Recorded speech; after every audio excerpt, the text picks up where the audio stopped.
함께 예배하는 우리 모든 아름다운 교회 가족들에게 하나님이 주시는 은혜가 함께 임하는 시간이 되었으면 좋겠습니다. 특별히 온라인으로도 예배를 드리고 있는 우리 모든 성도들에게 성령께서 같은 마음과 같은 영으로 우리가 드리는 예배를 통해서 영광 받아주시고 또한 저희들에게 은혜를 내려 주시는 시간이 되기를 원합니다. 오늘은 마가복음의 말씀을 통해서 감당할 수 없는 광풍을 만날 때 이런 제목으로 함께 말씀을 나누도록 하겠습니다. 문제는 늘 생깁니다. 그 문제들이 우리에게 고난일 수가 있고 어려움일 수가 있습니다.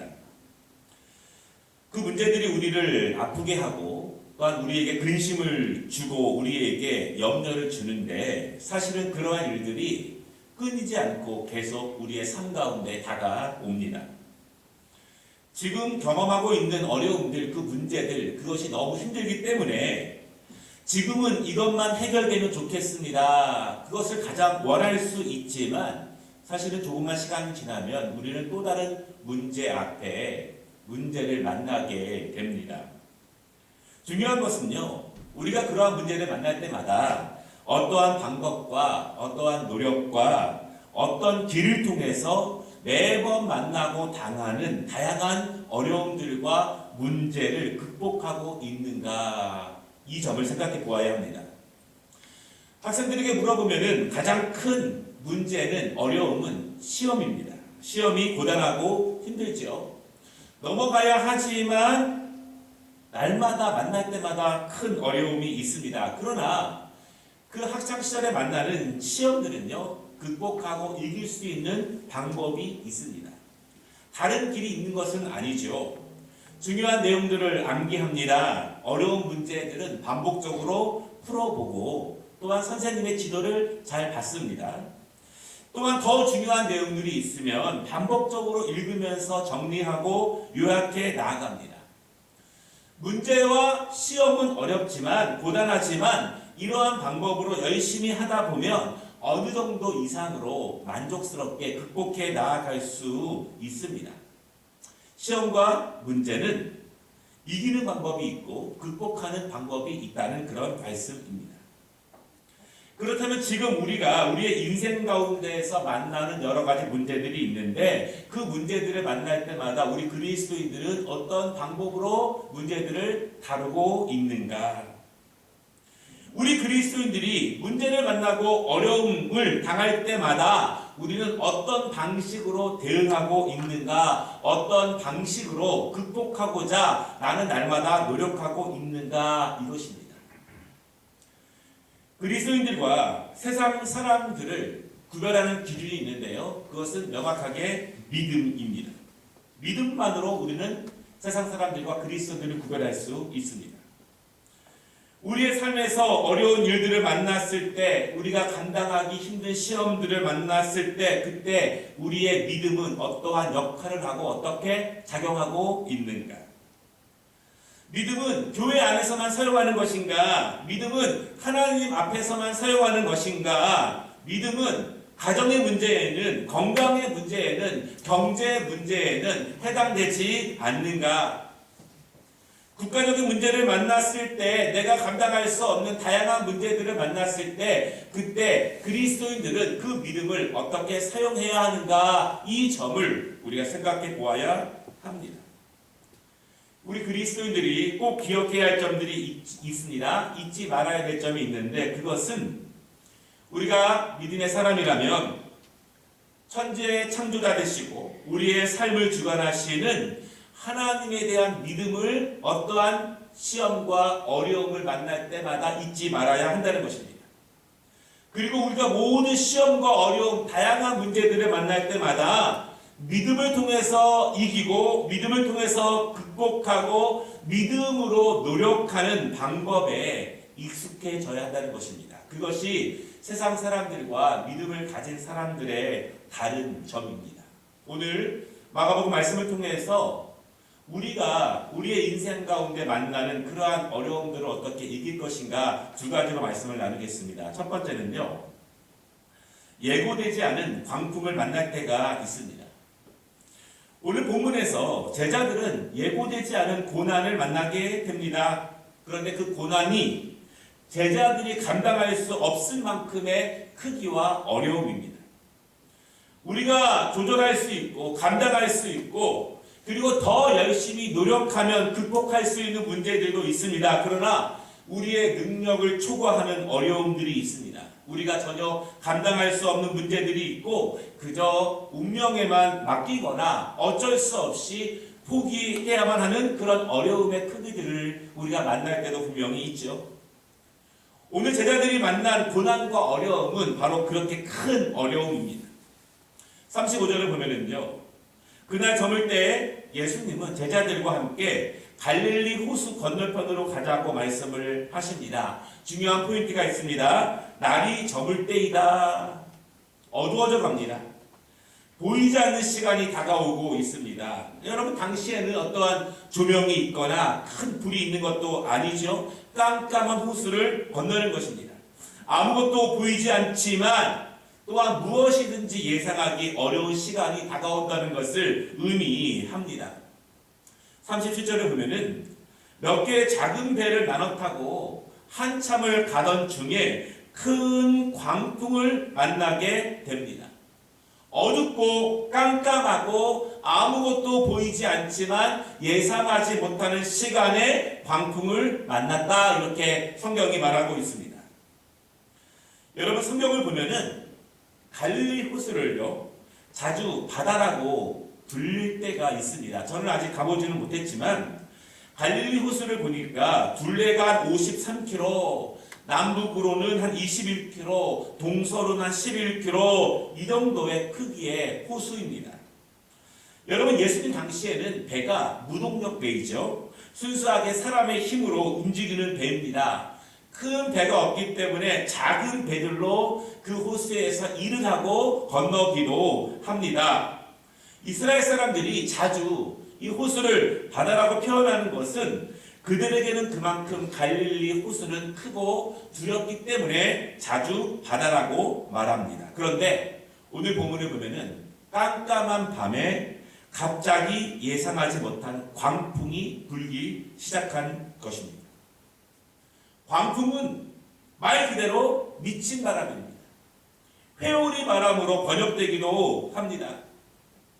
갈릴리 호수에서 생업을 이어가는 굉장히 많은 사람들이 있습니다.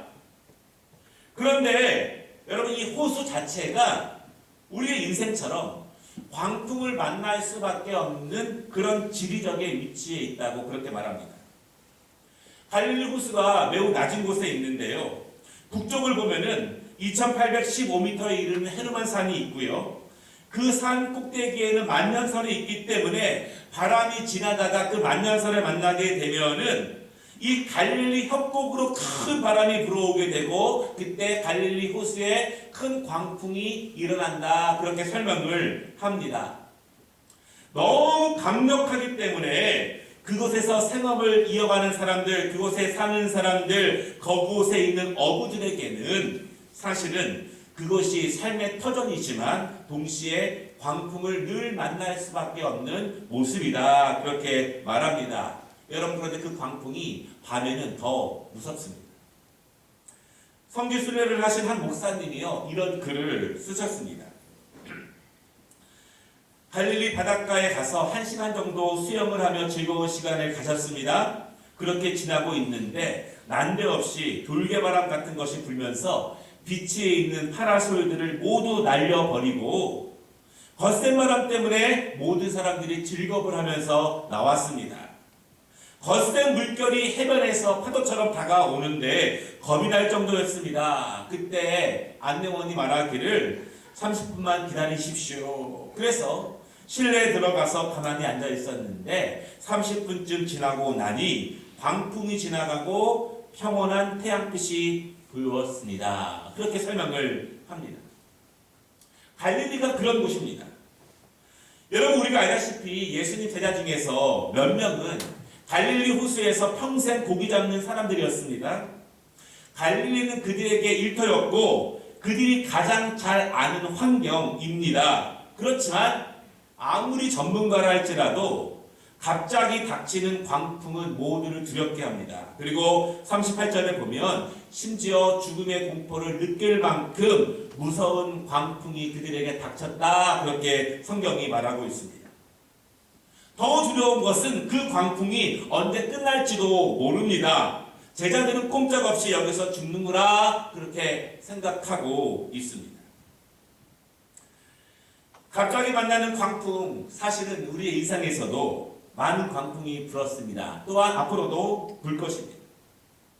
우리의 인생에서 꽃길만 걸을 수가 없습니다. 늘 봄바람만 불 수는 없습니다. 내가 원하건 원하지 않건 내 잘못이 아니더라도 내 인생의 삶의 여정에서 또한 내 가정에게 여러 가지 다양한 광풍들이 불 때가 있습니다. 갑자기 찾아오는 예고치 않은 질병의 광풍들, 내가 컨트롤할 수 없는 가정의 경제적인 문제들, 국가적인 어려움 때문에 찾아오고 있는 실직과 경제적인 아픔들, 자녀들의 방황과 진로에 대한 문제들, 결혼과 이별과 관계된 것들, 정신적이고 영적인 광풍들, 그리고 심한 분노와 우울처럼 내적으로부터 찾아오는 광풍들. 여러분, 어찌 보면 코로나19도 국가적이고 세계적인 광풍입니다. 예고치 않고 아무도 몰랐지만 그 크기가 얼마나 될지 몰랐지만 예고치 않고 다가온 그 큰 광풍 때문에 지금도 세계에서 국내에서 수많은 사람들이 어떻게 대처할지를 모르면서 죽음의 극한 공포를 느끼고 있는 것이 사실입니다. 내 인생에 찾아오는 광풍, 원하지 않지만 준비되지 않았지만 예기치 않게 찾아오는 그 미친 바람들, 모든 것을 송두리째 뽑아버릴 것 같은 그 미친 바람들, 그 미친 바람들을 만났을 때 그리스도인들은 우리의 믿음은 무엇을 할 것일까? 여러분, 그때 믿음의 사람들, 하나님을 의지하는 사람들은 세상 사람들과 달리 어떻게 그 광풍을 만나야 하는가, 이것입니다. 오늘 말씀의 두 번째는요, 그 미친 바람을 어떻게 잠잠할 수 있는가, 이것입니다. 그런 광풍들, 미친 바람들이 불어올 때 우리 그리스도인들은 어떻게 다루어야 하는가, 어떻게 감당할 수 있고 어떻게 극복할 수 있고 어떻게 이길 수 있는가, 우리 신앙을 가진 사람들은 무엇이 달라야 하는가.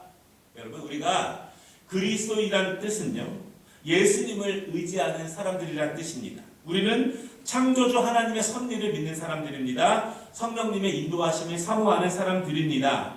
이 땅에 있는 모든 것이 하나님의 손길 아래 있다는 것을 믿는 사람들입니다. 모든 것을 주관하시는 하나님, 그 하나님을 믿는 우리가 이 땅에 불어오고 있는 광풍들을 어떻게 다루어야 하는가, 어떻게 만나야 하는가, 보다 더 정확하게 말씀을 드린다면 그 광풍들을 우리는 신앙적으로 만나고 있는가, 영적으로 다루고 있는가, 이것에 대한 문제입니다. 오늘 말씀을 시작할 때 우리는 고난을 만났을 때, 어려움을 만났을 때 그리스도인들은요, 영적인 방법과 신앙적인 방법에 익숙해져야 합니다. 그렇게 말씀을 드렸습니다. 매번 다른 형태로 찾아오는 광풍이지만, 매번 다양한 크기로 다른 방향에서 광풍이 찾아오지만 우리 그리스도인들은 같은 방법으로 그 광풍들을 다루어야 한다는 것입니다. 때로는 작은 배 하나를 삼킬 만한 광풍이기도 하지만 때로는 마을 하나를 삼킬 수 있는 광풍이 불어오기도 합니다. 때로는 안에서 그 바람이 불어오기도 하지만 때로는 밖에서 그 바람이 불어오기도 합니다. 그러나 중요한 것은 우리 그리스도인들은, 믿음의 사람들은, 모든 것이 하나님의 손에 달려있다고 믿는 우리들은 그 광풍들을 신앙적인 방법과 영적인 방법으로 이기는 모습을 반복적으로 학습해야 되고 배워야 되고 훈련해야 한다는 사실을 여러분 믿으시기를 바랍니다. 왜냐하면 우주의 주관자 되신 하나님을 믿는 우리들은 모든 것 가운데 하나님의 뜻이 있다는 것을 믿기 때문에 그렇습니다. 어떤 분이 저에게 이렇게 물어봅니다. 목사님, 왜 저에게 우리 가정에 이런 광풍이 불어올까요? 사실은 저도 잘 모를 때가 있습니다. 저도 광풍으로 인해서 고통당하는 분들을 볼 때마다 마음이 아프고 기도하지만 분명한 것은 하나님은 우리를 일부러 고통 가운데로 몰아넣으시지 않는다는 것입니다. 지난주와 지지난주에 말씀을 드린 것처럼 인간 세계가 만들어낸 그 악한 악의 결과들 때문에 사실은 이 땅에 스스로 많은 고통이 생기기도 합니다. 그럼에도 불구하고 그 고통 가운데에는 하나님의 뜻이 있고 그 고통 가운데에는 극복할 수 있는 하나님의 방법이 있다는 것을 우리는 또한 믿습니다. 성경을 보면은요, 몇 번의 광풍에 대한 이야기가 나오는데 그 중에 예를 하나 드린다면 요나서에 비슷한 말씀이 나옵니다. 요나서 1장 4절을 보니까요, 여호와께서 큰 바람을 바다 위에 내리심에 바다 가운데 큰 폭풍이 일어나 배가 거의 깨지게 된지라. 사공들이 두려워하여 각각 자기의 신을 부리고 또 배를 가볍게 하려고 그 가운데 물건들을 바다에 던지니라. 그러나 요나는 배 밑층에 내려가서 누워 깊이 잠이 든지라. 광풍이 불어옵니다. 모두가 두렵고 원인을 모릅니다. 해결책도 모릅니다. 모두가 죽음의 공포를 경험하게 됩니다. 그때 그 광풍이 어떻게 잠잠하게 되었습니까? 요나서 11절과 12절을 보면은요, 바다가 점점 흉흉한지라 무리가 그에게 이르되 우리가 너를 어떻게 하여야 바다가 우리를 위하여 잔잔하겠느냐 하니 그가 대답하되 나를 들어 바다에 던지라. 그리하면 바다가 너희를 위하여 잔잔하리라. 너희가 이 큰 폭풍을 만난 것이 나 때문인 줄 내가 아노라. 요나서에서는요, 그들이 만난 그 배가 만난 광풍은 요나 때문이라고 말합니다. 그리고 요나가 바다에 던져지자 광풍이 멎었습니다. 오늘 마가복음에 갑자기 광풍이 일어났습니다. 사실은 왜 일어났는지 우리는 잘 알 수 없습니다. 그러나 이유가 있는 광풍일 때도 분명히 있어요. 요나서처럼 하나님께서 요나를 회개시키기 위해서, 요나에게 사명을 감당시키기 위해서, 요나를 하나님의 사명으로 다시 인도하기 위해서, 그를 변화시키기 위해서, 깨닫게 하시기 위해서 만나는 광풍도 있습니다. 만약 그런 광풍이라면 나를 바다에 던져야 그 광풍이 잠잠해질 것입니다. 원래 하나님이 나를 원하시는 곳으로, 원래 받은 명령대로, 원래 받은 사명대로, 원래 하나님이 기뻐하시고 원하시는 모습으로 던져져야 바다가 잠잠할 수 있습니다. 어떤 광풍은요, 하나님의 살아계심을 증명하기 위한 광풍도 있습니다. 어떤 미친 바람은 니느웨처럼 국가적인 회개와 변화를 촉구하는 광풍일 때도 있습니다. 중요한 것은 우리 그리스도인들은 어떻게 그 광풍을 이길 수 있는가? 그리스도인들은 광풍을 만날 때 믿음을 어떻게 사용해야 하는가? 이것입니다. 오늘 38절을 다시 보십시오. 큰 광풍이 불어왔고 배가 뒤집힐 듯 흔들리고 물이 차서 배가 침몰하기 일보 직전입니다. 죽음이 눈앞까지 왔습니다. 그런데 그때까지 제자들이 잊고 있는 것이 있는데요, 예수님께서 배 안에 함께 계시다는 것을 제자들은 잊었습니다. 배 안에 물을 퍼내고 자신들의 경험과 배 젓는 기술을 총동원해서 이리저리 해보아도 도대체 아무것도 되지 않습니다. 그때야 배 안에 계신 예수님이 생각났습니다. 맨 마지막에야 예수님을 생각하게 됩니다. 처음부터 생각하지 못했습니다. 죽음의 고통이 다가오자, 죽음이 목전에 찾아오자 그때서야 예수님이 생각나게 됩니다. 사실 우리도 또 많은 분들의 간증을 들어보면 인생의 광풍을 만났을 때 처음부터 예수님을 의지하지 않는 경우들을 많이 보게 됩니다. 나의 전문적인 지식을 의지합니다. 다양한 뉴스와 다양한 정보들을 검색합니다. 나름대로의 해법을 연구하고 다양한 방법으로 접근해 보려고 합니다. 그리고 그것에 대한 확신도 갖습니다. 그러나 중요한 것은 그리스도인들인데 그것을 신앙적인 방법으로, 영적인 방법으로는 접근하지 않을 때가 많이 있습니다. 신앙적이라고 말하고 있지만 말씀과 기도에 대해서 전적으로 맡기지 않는 경우가 훨씬 더 많이 있습니다. 신앙적이라고 말하고 있지만 오늘 본문의 제자들처럼 자신의 전문 분야이기 때문에 자신의 소신, 경험, 정보, 주관, 판단으로 광풍이 극복될 수 있다고 말하는 분도 많이 계십니다. 중요한 것은 영적으로, 신앙적으로 믿음을 가지고 처음부터 깊게 연결하지 않는다는 것입니다. 처음부터 하나님께로 깊이 다가서지 않는다는 것입니다. 우리가 습관을 들여야 하고 훈련되어져야 하는 것은 어떠한 종류의 광풍을 만난다 할지라도 처음부터 신앙적이고 영적으로 기도와 말씀으로 하나님께 나아가야 한다는 것을 배워야 한다는 것입니다.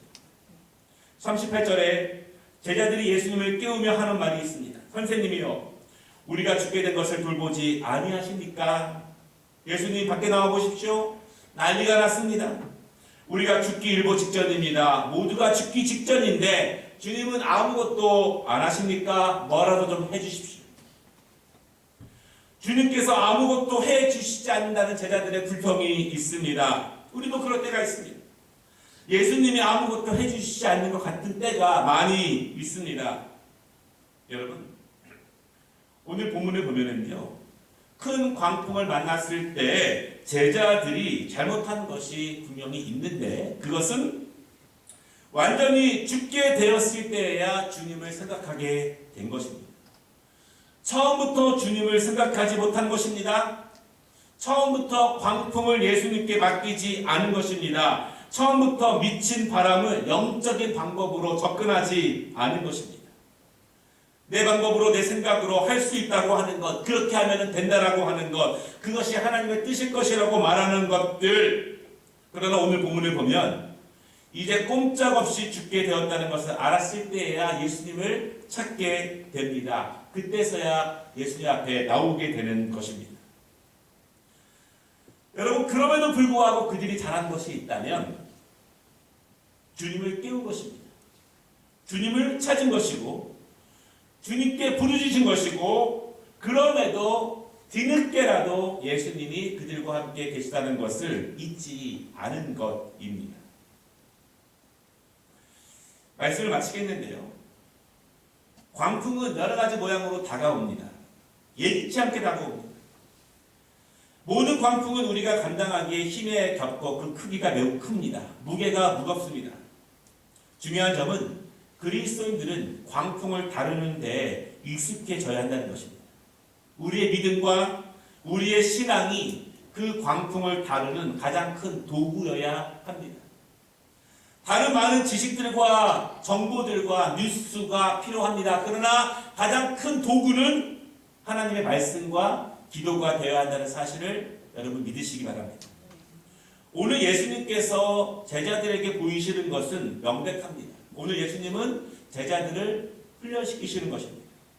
제자들을 가르치시는 것입니다. 광풍을 만날 때, 인생에서 예기치 않은 광풍을 찾아올 때, 두렵고 감당할 수 없을 때 그 미친 바람을 어떻게 감당해야 하는지, 영적으로 신앙적으로 믿음을 가지고 무엇을 붙잡아야 하는지, 무엇을 내려놓아야 하는지, 누구를 향해 가야 하는지를 예수님은 제자들에게 가르치시는 것입니다. 가장 중요한 것, 제자들이 잊지 말라고 예수님이 가르치시는 것은 예수님이 늘 그들과 함께 계셨다는 것을 잊지 말라고 예수님이 가르치고 계십니다. 어찌 보면 예수님은 그들이 예수님을 찾을 때까지 그냥 계셨을 수도 있습니다. 예수님은 그렇게 제자들을 훈련시키십니다. 너희의 인생에 광풍을 만나거든 처음부터 나를 의지하라. 처음부터 하나님께 나오라고 예수님이 제자들을 가르치고 계십니다. 39절을 보십시오. 바람을 꾸짖으시며 바다로 이르시되 잠잠하라 고요하라 하시니 바람이 그치고 아주 잔잔하여 지더라. 예수님께서 바다를 꾸짖으시며 파도들을 잠잠하게 하실 수 있는 이유가 무엇일까요? 그분은 창조주이십니다. 그분은 태초에 빛을 만드시고 바다와 궁창을 나누게 하시고 바다와 육지를 나누신 분이 바로 그분이십니다.